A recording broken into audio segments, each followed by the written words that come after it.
Could you each just start and describe who your particular angel is and what those flaws and assets are?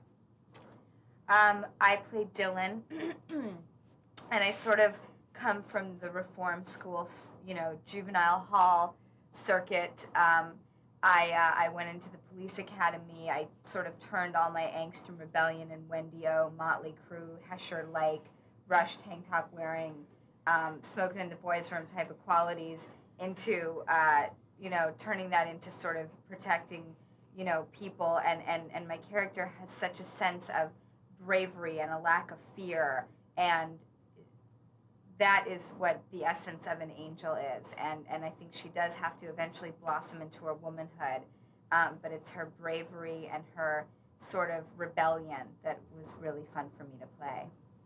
I play Natalie, who's sort of the optimistic kind of girl next door, kind of happy to be there, just taking advantage of every moment, loving the opportunities that she has, and just sort of living life one day at a time and having a great time doing it, and that's Natalie. I play Alex, who's grew up with a silver spoon in her mouth and has had everything given to her and handed to her on a silver platter, and she wants to balance being an angel and balance being somebody who is kind of like a Martha Stewart type person, and I think she struggles with that, and that's what her sort of trajectory in the story of this movie is. I'm the first person to raise my hand for putting myself into the most embarrassing situation I can possibly find. So to get up in front of, 150 amazing dancers and dance in front of them and just make a complete ass out of myself was like a thrill for me, and just what I live for and what I want to do with. I strive to be like my character. I feel like my life has improved immensely since I started playing her. I've skydived, and we scuba dived with sharks, and we went on this survival trip from hell with no food, tents, water, or warm clothes. For 3 days. Yeah. 3 nights. Yeah. 4 days, 3 nights. Felt like forever, but I mean, it wasn't that long. But I feel like, we trained and we learned Kung Fu.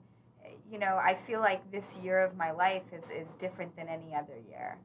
I think that I would love to be more like Alex too, but I was not born with money, so it changes everything. But I do feel like she has the intelligence and the wit and the heart that anyone would love to have, and I admire her very much, and she has a lot of strength too, which I hope to have that with me from her. She's given me something. I mean, once you've achieved that level of strength and stamina and just that ability, it's hard when it falls away because it goes away so quickly that you can't help but to go, you know what, that was a great time, and you know that it's possible, and you want to keep that a part of your life. Yeah, I learned a lot from that whole training session, just about mental focus and how much you have to really put your mindset to something. It's not just physically, you have to really spiritually put yourself somewhere, and you have to put your soul there too, and you have to fall into a great deal of trust with the people you work with and the people that are working with you, so that when they say you did it right or you need to do that again, you just give it up. You have, you can't control that situation. That's something that people are helping you with. And then it's the best feeling, isn't it? Well, I feel like the personal relationship that people had with the television show is different than any other TV show that's been made into a movie for different reasons. I think all the television shows that have been remade were obviously important enough to get to that place where they wanted to remake them.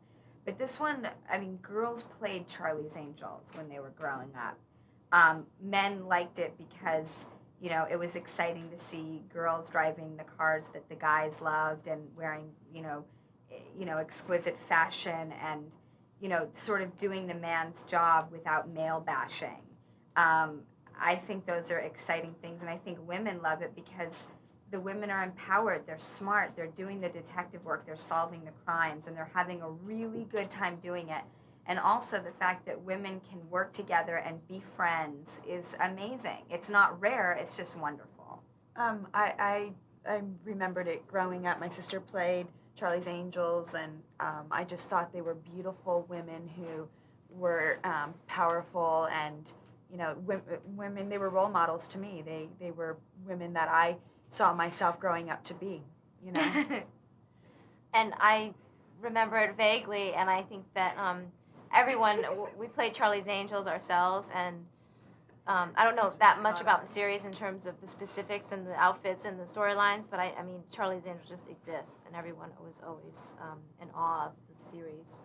My personal relationship, I just really enjoyed the show, but my partner, Nancy Devonin, she really loved it too, and together we sort of were loving the challenge of recreating the fact of something that was totally international and loved all around the world, and that each person, when you talk about what kind of film it would be, had a different idea. Some thought it should be a spoof, some thought it should be a remake of the show, some thought it should be a hard-cutting action film.